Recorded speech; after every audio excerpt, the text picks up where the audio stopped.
côte retrouvée pour l'homme. Le conjoint de ta vie, la conjointe de ta vie, c'est la côte perdue que tu retrouves. Ainsi, tu dois crier « Eureka, j'ai trouvé ». Si lorsque tu te maries, tu ne sens pas que tu as trouvé ce que tu as perdu, tu n'as pas trouvé. C'est pourquoi tu continues à chercher même si tu dis que tu as trouvé. Des gens qui continuent à chercher l'homme de la vie, la femme de la vie dans le mariage, c'est pourquoi tu n'as pas trouvé, mais tu as dit que tu as trouvé. Et quand tu as placé, ça ne se place pas parce que ce n'est pas la taille de ta côte. Ne crie jamais tu as trouvé si tu n'as pas trouvé. Tu fais semblant d'avoir trouvé. Et comme le cœur ne ment jamais, va te dire au cause aux oies quitter. Yangozo continuer. Si tu mens que tu es rassasié alors que tu as faim, ton cœur va te dire tu as menti. Donne-moi amen, je suis venu prêcher. Lorsqu'on épouse l'homme de sa vie, la femme de sa vie, tu sens en toi, il n'y a plus le besoin de chercher.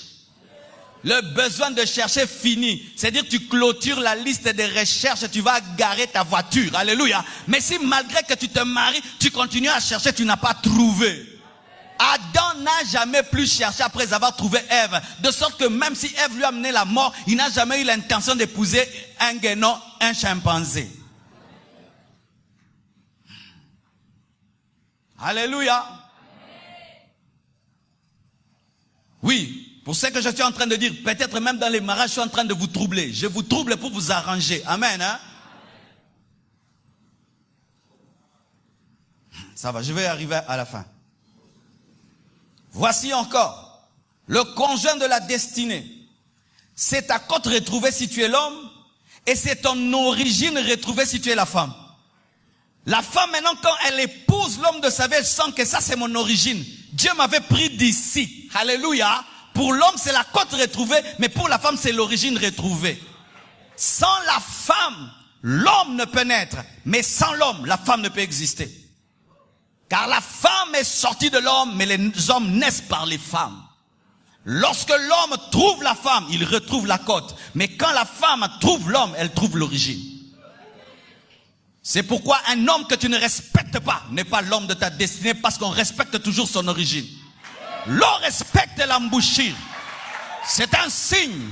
Si ta femme ne te respecte pas, fais attention. Elle ne sent pas que tu es son origine. Et si tu as du mal à respecter cet homme que tu veux épouser, fais attention, ne l'épouse pas. Parce que le respect de l'origine vient automatiquement. Nautawa, Kimia. Donne-moi l'amen. Alors comment vous épousez des impolis? Tu épouses un impoli, il n'a pas la révélation que tu es l'origine parce que tu n'es pas l'origine. Tu vois, ta femme, elle te manque du respect, mais respecte son patron. Ce n'est pas qu'elle est incapable de respecter. Toi, elle ne te respecte pas. Elle a la capacité de respecter. Mais toi, tu es irrespectable. Ce n'est pas la femme de ta destinée.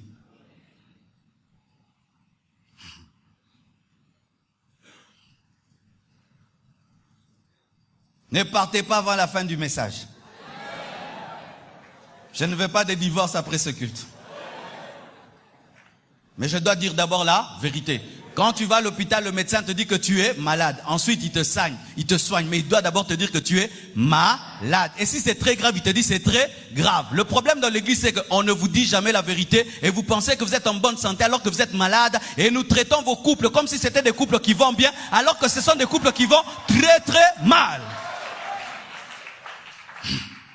Il y a une différence entre un couple problématique de deux personnes de la destinée qui se sont trouvées et il y a une différence entre un couple problématique de deux personnes qui ne devaient pas se marier. Ah oui, nous savons la vérité, le lot. Non, l'eau bas.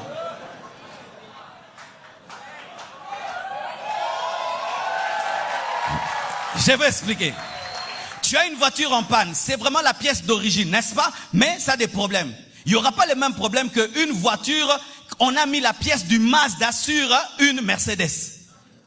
Les deux auront des problèmes, mais pas le même genre de problèmes. Il y a des gens qui ont des problèmes dans le couple, c'est que tu as épousé Sarah, plutôt tu as épousé Rebecca, c'est la femme de ta destinée, mais elle est stérile. Mais il y a d'autres, c'est Samson qui veut épouser Delilah.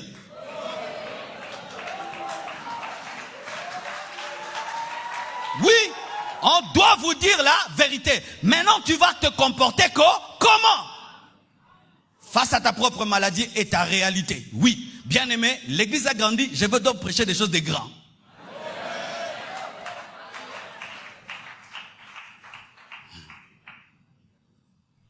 Voici. L'homme de ta vie, la femme de ta vie, c'est la personne qui vient directement après Dieu dans ta vie. Avant tes parents, avant tes enfants, avant le travail, avant les amis. Donc si tu te retrouves dans une barque et ta mère est dans l'eau avec ta femme, tu prends ta femme, tu la mets dans la barque, tu pries que ta mère aille au ciel.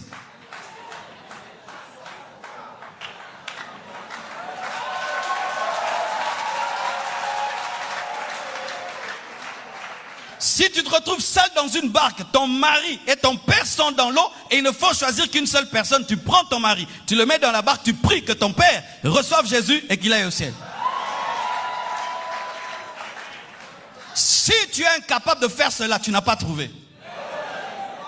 Parce que toi-même, est-ce que tu te jetteras dans l'eau? Mais vous êtes une seule chair.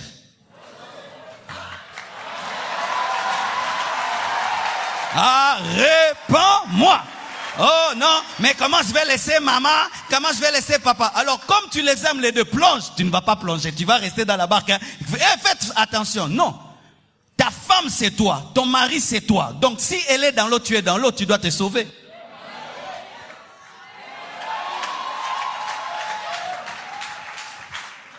Je sens que tu es choqué. Moi je vous dis la vérité. Je suis dans l'eau. Choukrani est dans une barque et je suis avec son mari. Moi, je vais dire à ma fille, sauve ton mari. Moi, je dirais à ma fille, sauve ton mari. Pourquoi? Moi, j'ai déjà eu des enfants, j'ai déjà fait ma vie. Ma fille, sauve ton mari pour faire ta vie. Moi, j'ai déjà fait ma vie. Oui, oui. Moi, je lui dirais, c'est dit, papa, non, papa, tu as ton mari. Lui, il est plus important que moi dans ta vie. Sauve ton mari. C'est ce que je dirais. Si entre ton père et ta mère, entre ton père et ton mari, tu ne sais pas choisir ton mari, ce n'est pas lui. Si entre ta mère et ta femme, tu ne sais pas choisir ta femme, ce n'est pas elle. Et si c'est elle ou si c'est lui, tu ne lui donnes pas sa place. Tu es mal marié. Tu as épousé ton père. Et ton mari, c'est le garçon d'honneur. Tu as épousé ta mère. Et ta mère, c'est et ta femme, c'est la fille d'honneur. Oui. Car si dans le mariage, ta mère est plus importante que ta femme, alors ta femme est qui? Fille d'honneur. Si dans ton mariage, ton père est plus important que ton mari est qui? Garçon d'honneur, mais habillé plus que le papa. La place dans le mariage n'est pas la chaise. La place dans le mariage, c'est le cœur. Lorsque tu te maries et que ton père est plus important que ton mari et que ta mère est plus importante que ta femme, ton mariage va être écroulé. Pourquoi? Tu as épousé celui qui t'a engendré. L'homme quittera et s'attachera et deviendront une seule chair. Et si tu quittes pour t'attacher, donc là où tu t'attaches, ça devient plus important que là où tu as quitté. Nous quitterons la terre pour aller au ciel. Qu'est-ce qui est plus important? Tu quittes ton père, tu épouses ton mari ou ta femme. Qu'est-ce qui est plus important? Entre la terre et le ciel, j'ai choisi quoi? Choisis ton mari, choisis ta femme.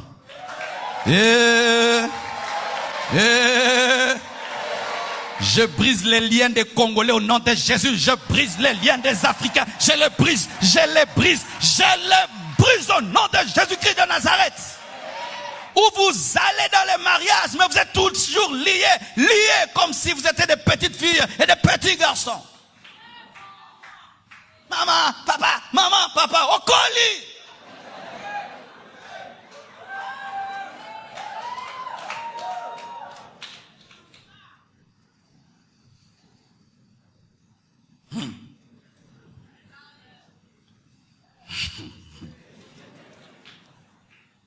Voici, mes frères et sœurs. Si tu épouses l'homme de ta destinée, voici le comportement que tu dois avoir. Si tu épouses la femme de ta destinée, tu dois le garder. Amen. Hein? Tu dois y veiller. J'aimerais vous dire la vérité. Peu de gens trouvent l'homme de la vie, la femme de la vie. La Bible le dit. C'est un don qui vient de l'Éternel. C'est-à-dire c'est plus qu'un don spirituel. Entre les dons de prophétie et bien me marier, je préfère bien me marier. Entre les dons des miracles et bien me marier, je préfère bien me marier. Car si j'ai les miracles, mais j'ai une mauvaise femme, je ne ferai pas des miracles. Si tu as trouvé, tu dois garder. Tu dois garder. Le problème des personnes qui trouvent l'homme de leur vie, la femme de leur vie, les négligent. Pourquoi? Tu ne comprends pas la valeur de ce que tu as. C'est pourquoi des fois, Dieu ravit à certains l'homme de leur destinée pour qu'ils comprennent qu'ils avaient trouvé. Si tu sens vraiment que ce que je dis, toi tu le vis, bien-aimé, tu es parmi les hommes et les femmes les plus bénis de la terre. Et je vous dis, tu dois veiller sur cet homme, tu dois veiller sur cette femme, car un miracle t'est arrivé, un miracle humain. Maintenant, s'il s'avère que tu as épousé l'homme de ta vie, la femme de ta vie, mais vous avez des problèmes, vous avez des difficultés, mais vous deux, vous savez que vraiment nous sommes dans le plan de Dieu, nous avons des difficultés, vous devez respecter la place de chacun dans votre couple, car même si vous êtes appelés à vivre ensemble, vous devez respecter chacun la place de l'autre, car une équipe des grands buteurs ne peut marquer que si l'un accepte de passer l'autre. Eh ben, qui pana? Et marquer te pani, mututa ngachabi. Et voici le problème de certains couples. Ils sont tous les deux appelés à vivre ensemble, mais ils ne savent pas fonctionner de sorte que c'est toi, c'est moi, c'est moi, c'est toi. Tout le monde veut marquer et tout le monde échoue. Si vous avez des problèmes et vous vous êtes trouvés, vous devez régler ces problèmes. Pourquoi? Il est possible de trouver l'homme de sa vie et la femme de sa vie et puis on divorce. Oui, certains qui ont divorcé de leur homme de leur vie et de leur femme de leur vie. Ils avaient trouvé l'homme de la destinée, la femme de la destinée, mais le mauvais caractère a chassé l'autre. Et je t'assure, lorsque tu divorces de la femme de ta destinée, de l'homme de ta destinée, tu souffriras sérieusement. Et sachez qu'aucun succès dans la vie ne peut boucher un échec dans le mariage. Aucun succès dans la vie ne peut combler le vide d'un échec dans le mariage.